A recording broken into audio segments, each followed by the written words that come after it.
آخری آیت مقدسہ سے پہلی آیت بینہ اس وقت کی نشست میں نے آپ کے سامنے تلاوت کی ہے۔ سورۃ التوبہ اور سورۃ التوبہ سے پہلے سورۃ الانفال ہے۔ سورۃ التوبہ کو سورۃ البراءت بھی کہا جاتا ہے۔ توبہ تو توبہ کو کہتے ہیں، اور براءت بری ہونا۔ اس میں اللہ اور اس کے رسول صلی اللہ تعالی علیہ وسلم کا مشرکین مکہ سے براءت کا اظہار ہے، اس لیے اس سورہ مبارکہ کو سورہ براءت بھی کہا جاتا ہے۔ اور یہ دونوں صورتیں انفال اور توبہ یا انفال اور براءت دونوں مضامین کے اعتبار سے ایک طرح کی ہے۔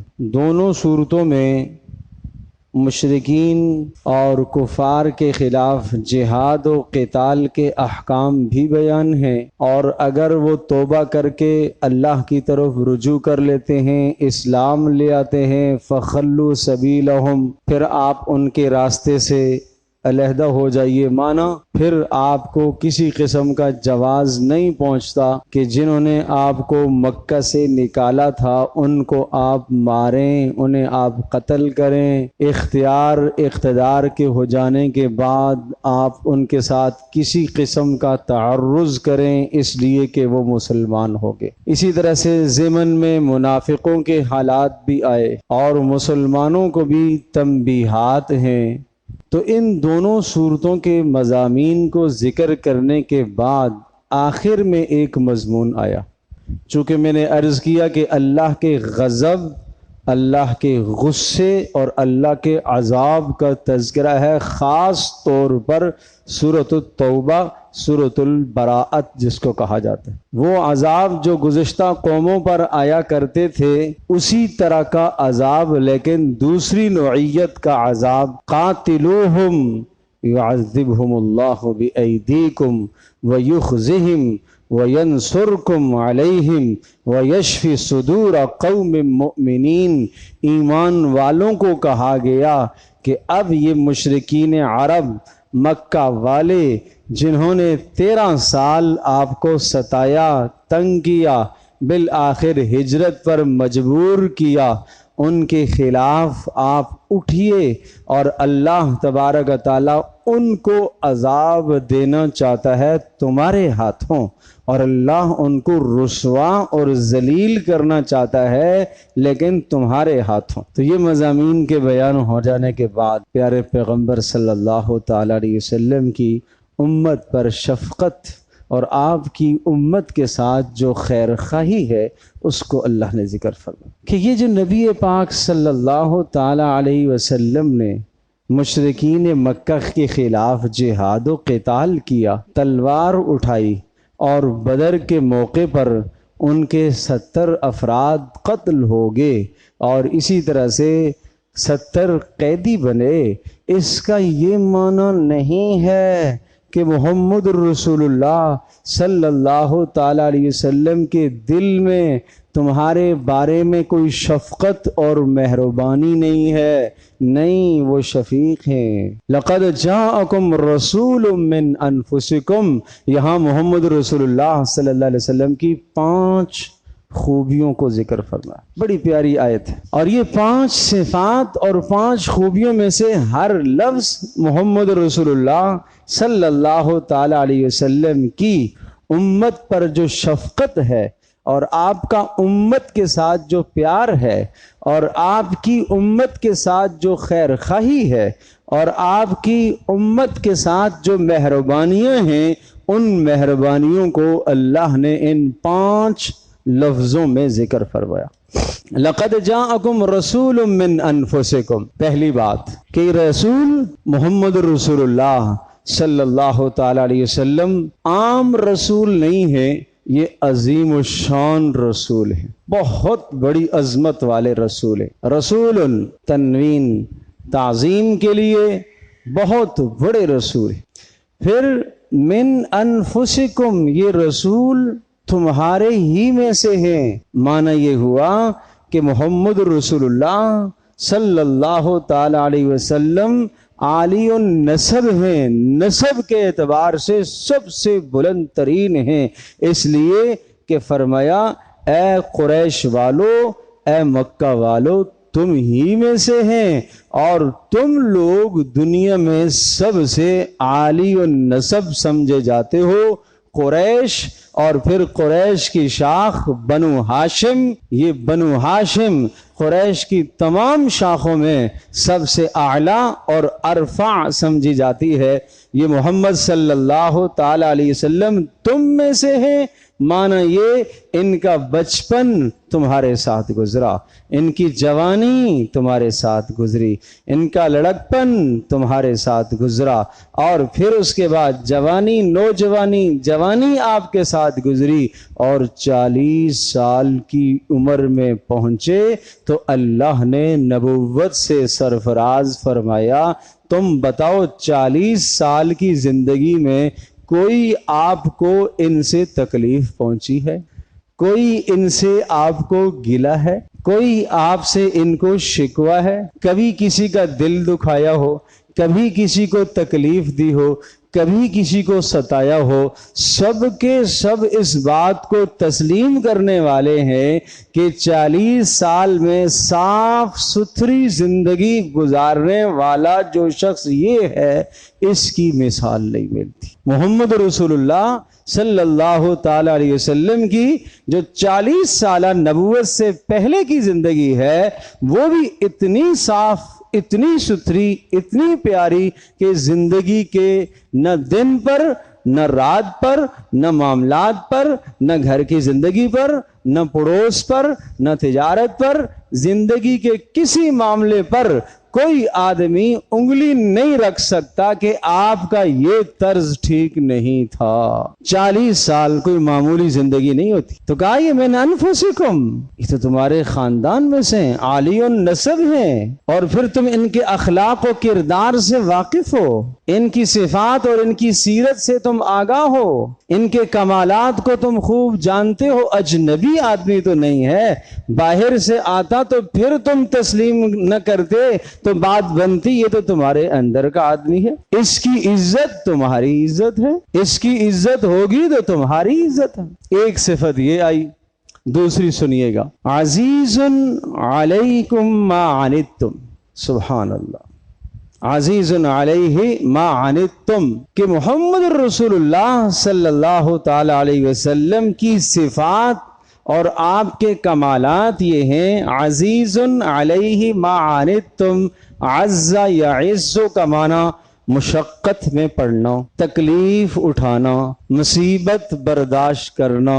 فرمایا عزیز علیہ ما عنتم، اے لوگو تمہیں جو تکلیف پہنچتی ہے، صرف مسلمانوں کو خطاب نہیں ہے، پوری دھرتی کے انسانوں کو کہا گیا، اے انسانوں جو تمہیں جسمانی، جو تمہیں روحانی، جو تمہیں مالی، جو تمہیں شخصی کسی بھی طرح کی تمہیں تکلیف پہنچتی ہے تو اس تکلیف کا دکھ اور درد نبی کو ایسے ہوتا ہے جیسے ایک باپ کو اپنی اولاد کا دکھ اور درد ہوتا ہے۔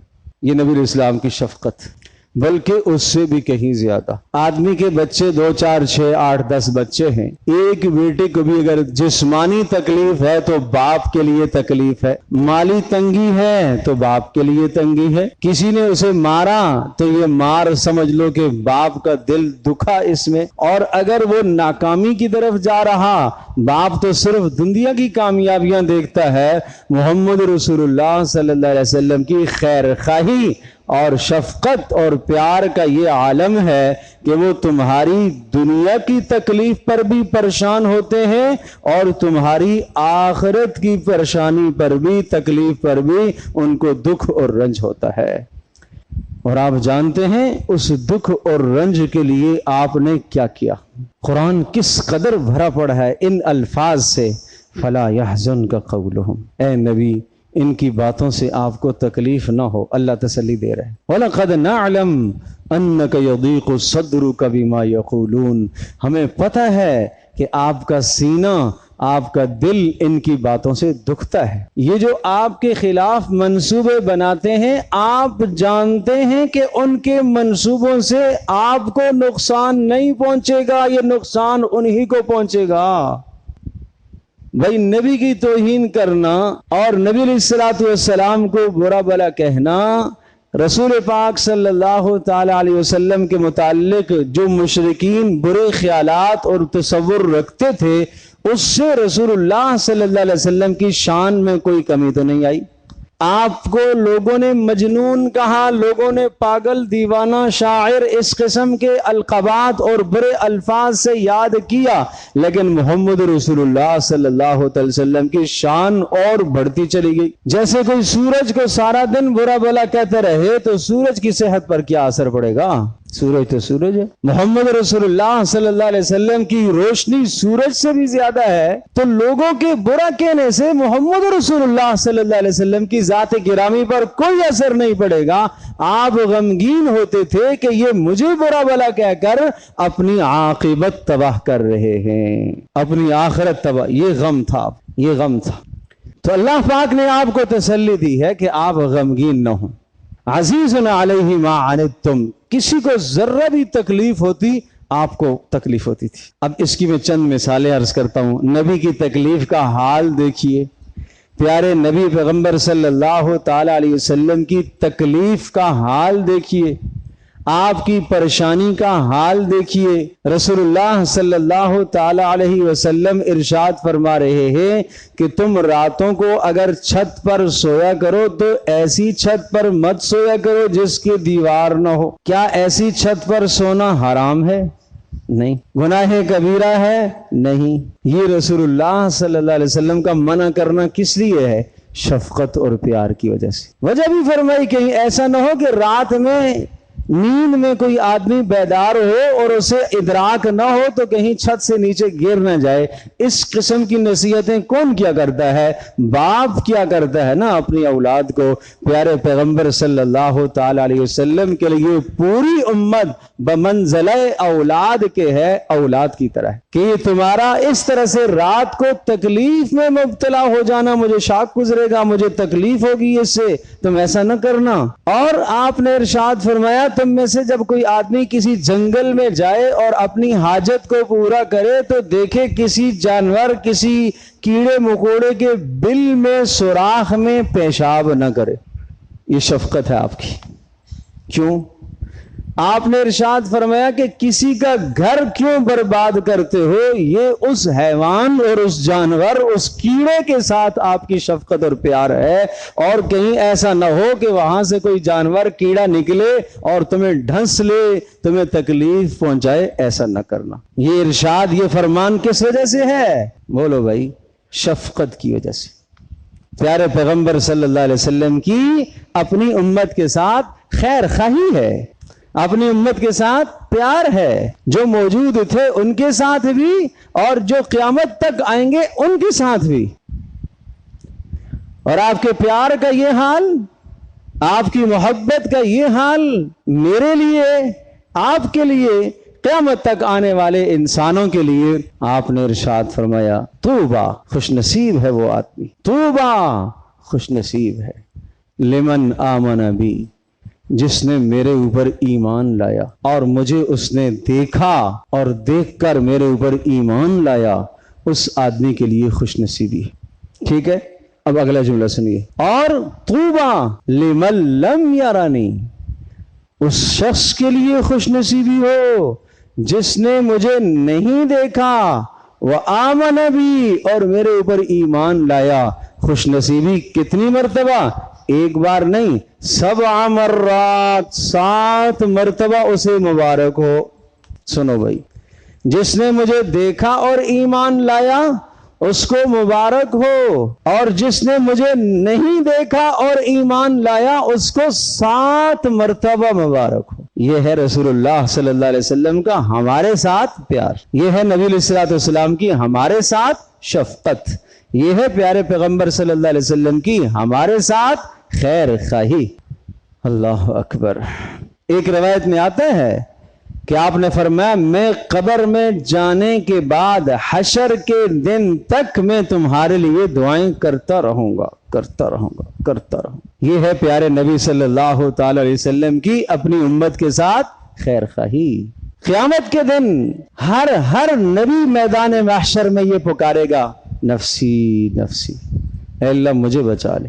آدم علیہ السلام اے اللہ مجھے بچا لے، نوح علیہ السلام اے اللہ مجھے بچا لے، ابراہیم علیہ السلام اے اللہ مجھے بچا لے، موسیٰ علیہ السلام اے اللہ مجھے بچا لے مجھے بچا لے، عیسیٰ علیہ السلام اے اللہ میں آج اپنی ماں مریم کا سوال بھی نہیں کرتا، رب نفسی نفسی، اے اللہ مجھے بچا لے مجھے بچا لے مجھے بچا لے۔ پر ایک آواز آئے گی پیارے پیغمبر صلی اللہ تعالی علیہ وسلم کی، رب امتی رب امتی، اے میرے رب میری امت کا کیا بنے، اے میرے پروردگار میری امت کا کیا ہوگا، میری امت کو بچا لے میری امت کو بچا لے میری امت کو بچا لے۔ اللہ اکبر، اتنا روئے کبھی ساری رات امت کے لیے دعاؤں میں وقت گزر جاتا تھا۔ ایک مرتبہ پیارے پیغمبر صلی اللہ تعالی علیہ وسلم نے دعا فرمائی حضرت عائشہ رضی اللہ تعالی عنہا کے لیے، اللہم اغفر لعائشہ، اے اللہ عائشہ کے گناہوں کو معاف فرما۔ کون کون سے گناہ؟ ما قدمت و اخرت، گزشتہ گناہ بھی معاف فرما، آئندہ گناہ بھی معاف فرما۔ ما اعلنت و ما اسرت، اے اللہ جو گناہ علی الاعلان اس سے صادر ہوئے وہ بھی معاف فرما، اے اللہ جو چھپ کر ہو گئے وہ بھی معاف فرما۔ حضرت عائشہ رضی اللہ تعالی عنہا طیبہ طاہرہ عفیفہ پاک دامن، کیا گناہ ہے ان کی زندگی میں، کیا گناہ ہے؟ کوئی گناہ نہیں۔ اللہ کے نبی یہ دعا ان کو دے رہے ہیں، اے اللہ جو جان کر ہوئے وہ بھی معاف فرما، جو انجانے میں ہوئے وہ بھی معاف فرما، اے اللہ عائشہ کے جو دن میں گناہ ہوئے وہ بھی معاف فرما، وہ جو رات میں ہوئے ہیں اللہ وہ بھی معاف فرما۔ گویا کہ اے اللہ سارے اگلے پچھلے چھوٹے گناہ معاف فرما، بڑے گناہ معاف فرما۔ حضرت عائشہ رضی اللہ تعالی عنہا ارشاد فرماتی ہیں، مجھے پیارے نبی صلی اللہ تعالی علیہ وسلم کی مبارک دعا سے اتنی خوشی ہوئی کہ زندگی میں ایسی خوشی مجھے حاصل نہیں ہوئی۔ جب پیارے پیغمبر صلی اللہ تعالی علیہ وسلم نے مجھے خوشی کی حالت میں دیکھا تو کہا عائشہ خوش ہو رہی ہو؟ کہا جی اللہ کے رسول آپ نے اتنی پیاری دعا دی ہے تو میں خوش کیوں نہ ہوں۔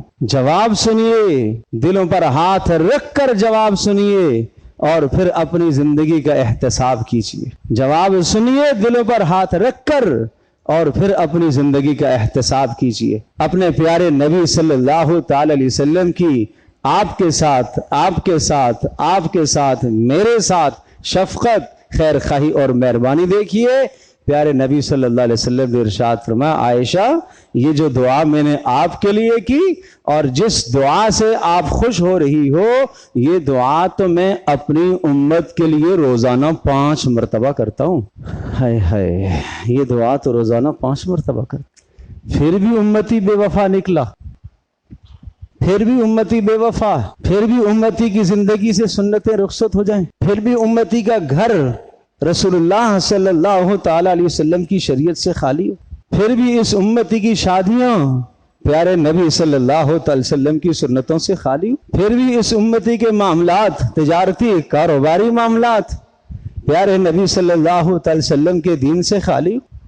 جس امتی کے لیے 5 مرتبہ دعائیں کی، سوچو تو صحیح، اور ہم کس طرح کی زندگی گزار رہے، ہم اپنے نبی سے کتنے دور ہو گئے، ہم اپنے پیارے نبی کی سیرت طیبہ سے کتنے دور چلے گئے۔ عقائد درست نہیں ہمارے، عبادات درست نہیں ہماری، معاملات اس میں رکھنے اور معاشرت اس میں بڑی بڑی دراڑیں پڑی ہوئی ہیں، سیاسی زندگی وہ تباہ، گھریلو زندگی وہ برباد، میاں بیوی کی زندگی وہ خراب، ہر جگہ پر محمد رسول اللہ صلی اللہ تعالی وسلم کی مبارک زندگی کو چھوڑ کر کوئی یہود و نصارہ کے طرف پر چل پڑا، کوئی رسم و رواج پر چل پڑا، کوئی اپنے نفس سے اٹھنے والی خواہشات پر چل پڑا، کوئی قوم کے مزاج پر چل پڑا، لیکن خیر بات کیا، دور کیا تو محمد رسول اللہ صلی اللہ علیہ وسلم کی سنتوں کو دور، آپ کی سنتوں سے منہ پھیرا ہے۔ اور سن لو اس پیارے نبی صلی اللہ تعالی وسلم کا ارشاد، شفیق، مہربان، پیار کرنے والا، وہ یہ کہہ رہا ہے، اللہ اکبر، کہ جس شخص نے میری سنت سے اعراض کیا وہ مجھ میں سے نہیں ہے، وہ مجھ میں سے نہیں ہے جس نے میری سنت سے منہ موڑا۔ من اعرض عن سنتی فلیس منی، جس نے میری سنت سے منہ موڑا وہ مجھ میں سے نہیں ہے۔ من احب سنتی فقد احبنی، جس نے میرے طریقے کو پسند کیا اس نے مجھے پسند کیا، اور جس نے مجھے پسند کیا کان معی فی الجنہ، وہ جنت میں میرے ساتھ ہوگا۔ پھر سوچ لو ہم کیا چاہتے ہیں، سوچ لو آج اس مجمع سے احتساب اپنا کر کے فیصلہ کر کے اٹھو کہ ہمیں کیا کرنا چاہیے، ہمیں کون سی زندگی گزارنی چاہیے۔ تمہیں عرض کر رہا تھا 5 الفاظ اللہ نے ذکر فرمائے پیارے پیغمبر صلی اللہ تعالی علیہ وسلم کی امت کے ساتھ خیر خواہی بتلانے کے لیے۔ قرآن کریم میں ایک لفظ کافی تھا، ایک اور لفظ سناتا ہوں، بڑا عجیب لفظ ہے۔ 2 جگہ پر اس لفظ کو سورۃ الکہف میں، سورۃ الشعراء میں اس لفظ کو ذکر فرمایا، فَلَعَلَّكَ بَاخِعٌ نَفْسَكَ عَلَىٰ آثَارِهِمْ إِن لَّمْ يُؤْمِنُوا بِهَذَا الْحَدِيثِ أَسَفًا۔ کیا اے پیارے نبی آپ اپنی جان کو ہلاک کر دیں گے اگر یہ لوگ ایمان نہیں لاتے تو؟ باخع نفسک، باخع نفسک، قاتل نفسک، با خا عین، لغت میں اس کے کئی معنی لکھے ہیں، اور ان معنوں میں سے ایک معنی یہ آتا ہے کہ باخع کہتے ہیں دوسرے کے غم میں اپنے آپ کو اتنا گلا دے، اتنا گلا دے کہ بالآخر موت ہو جائے۔ ایک آدمی مر گیا، باپ مرا، بیٹا اس کے غم میں چلا گیا، بیوی مری، شوہر غم میں چلا گیا، شوہر مرا، بیوی غم میں چلی گئی، بھائی مرا، بھائی غم میں چلا گیا۔ کبھی کبھی ایسا واقعہ آپ نے دیکھا ہوگا، ایک جنازہ گھر سے نکلا، دوسرے دن دوسرا جنازہ نکلا، کیا ہو گیا اس کو؟ اسی وقت خبر سنی اور ہارٹ اٹیک ہو گیا اس کو۔ تو آپ یہ کہیں گے نا یہ اس کے غم میں چل بسا، تو کیا آپ ان لوگوں کے غم میں چل بسے سے ہیں؟ اتنے آپ غمگین ہوتے ہیں، ان کے ایمان لانے پر آپ اتنے حریص ہیں، اور اس قدر آپ طلب رکھتے ہیں شدت کے ساتھ کہ آپ اپنی جان کو ہلاک کر دیں گے۔ اللہ اکبر۔ بعض اہل لغت نے اس کا عجیب معنی لکھا ہے، باخع نفس کا، جب آدمی جانور کو ذبح کرتا ہے، چھری چلاتا ہے، اور جب چھری اس کے پیچھے گردن تک، گدی تک پہنچ جاتی ہے، آپ سمجھ لیں کہ ذبح آپ نے کر دیا، 4 رگیں آپ نے کاٹ دی، اب آپ چھری آپ نے نکال لی، آپ کھڑے ہو گئے، جانور کو دیکھ رہے ہیں ٹھنڈا ہونے کے لیے کہ ٹھنڈا ہو جائے، روح نکل جائے، تو پھر ہم اس کی کھال اتارتے ہیں۔ یہ جو تڑپنا ہے نا اس وقت، اس کو کہتے ہیں باخع۔ اس لفظ سے اللہ نے تعبیر فرمایا کہ آپ ایسے تڑپتے ہیں، آپ ایسے تڑپتے ہیں، ساری ساری رات گزر جاتی، پاؤں پر ورم آ جاتے، اور سارا سارا دن کبھی گزر جاتا، تھک کر چور ہو جاتے، کس کے لیے؟ اپنی امت کے لیے۔ حریص علیکم حریص علیکم، آپ شدت طلب رکھ رہے ہیں کہ یہ ایمان لے آئیں، آپ بہت زیادہ حرص رکھتے ہیں، آپ بہت زیادہ طلب رکھتے ہیں کہ یہ آخرت کی ناکامی سے بچ جائیں اور انہیں دنیا کے اندر بھی کسی قسم کی ناکامی نہ ہو۔ بالمؤمنین رؤوف الرحیم، رؤوف رأفت شفقت سے ہے، جس کا معنی ہوتا ہے کسی سے ضرر اور نقصان کو دور کرنا۔ باپ شفیق ہوتا ہے، ماں شفقت کرنے والی ہوتی ہے، وہ اپنی اولاد سے ہر قسم کی ضرر والی چیز کو، تکلیف دہ چیز کو دور کرنے کی کوشش کرتی ہے۔ پیارے پیغمبر صلی اللہ علیہ وسلم رؤوف ہیں، رؤوف ہیں، رؤوف کا معنی تکلیفوں کو دور کرنے والے۔ اب تکلیفوں کو دور کرنے کی مثال سنیے، تھوڑا سا پانی بھی، تکلیفوں کو دور کرنے کی مثال سنیے گا۔ مسواک کس کا فائدہ ہے بھائی، ہمارا یا کسی اور کا؟ بولو، ہمارا فائدہ ہے. 70 سے زیادہ فائدے ہیں اس کے، 70 سے زیادہ. سب سے بڑا فائدہ کہ آدمی کا خاتمہ ایمان پر ہوتا ہے. سب سے بڑا فائدہ کہ انسان کو مرتے وقت کلمے کی موت نصیب ہوتی ہے. سب سے بڑا فائدہ کہ پیارے نبی صلی اللہ تعالی علیہ وسلم کا آخری عمل مسواک ہے. عائشہ رضی اللہ تعالی عنہا فرماتی ہیں میرے بھائی عبد الرحمن آئے، ان کے ہاتھ میں مسواک تھی. نبی علیہ الصلوۃ والسلام کا آخری وقت ہے، وصیتیں فرما چکے ہیں، جو کہنا تھا کہہ چکے ہیں آپ، اور آپ کی نگاہیں مبارک مسلسل مسواک کی طرف جمی ہوئی ہیں. میں نے کہا، عائشہ فرماتی ہیں رضی اللہ تعالی عنہا، میں نے کہا اللہ کے رسول مسواک استعمال فرمائیں گے؟ آپ نے اشارہ کیا کہ ہاں.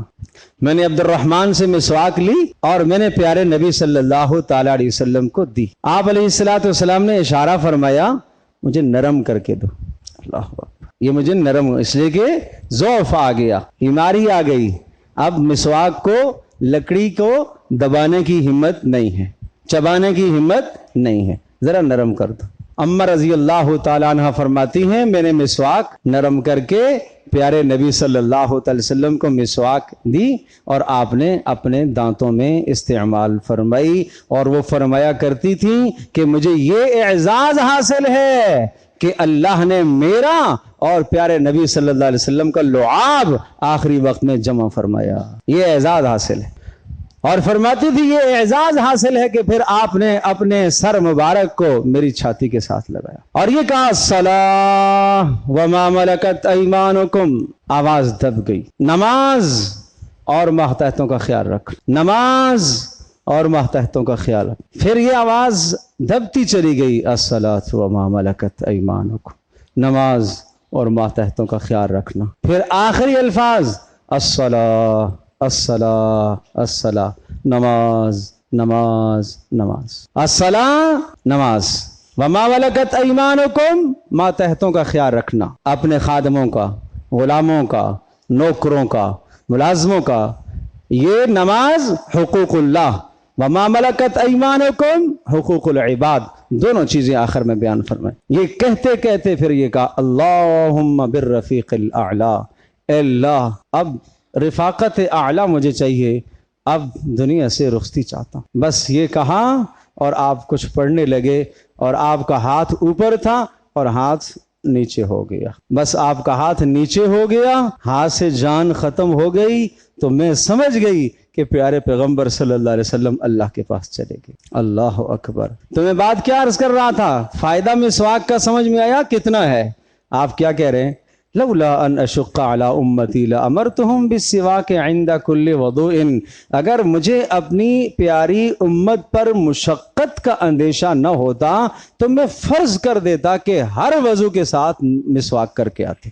تو کیا امت نے کبھی خیال کیا اس بات کا کہ پیارے نبی کی تو یہ تمنا تھی کہ میرا امتی ہر نماز کے ساتھ مسواک کر کے آئے، تو میں نے کبھی سوچا کہ مجھے کرنا چاہیے؟ کیا جمعے میں کتنا مجمع مسواک استعمال کر کے آیا ہے؟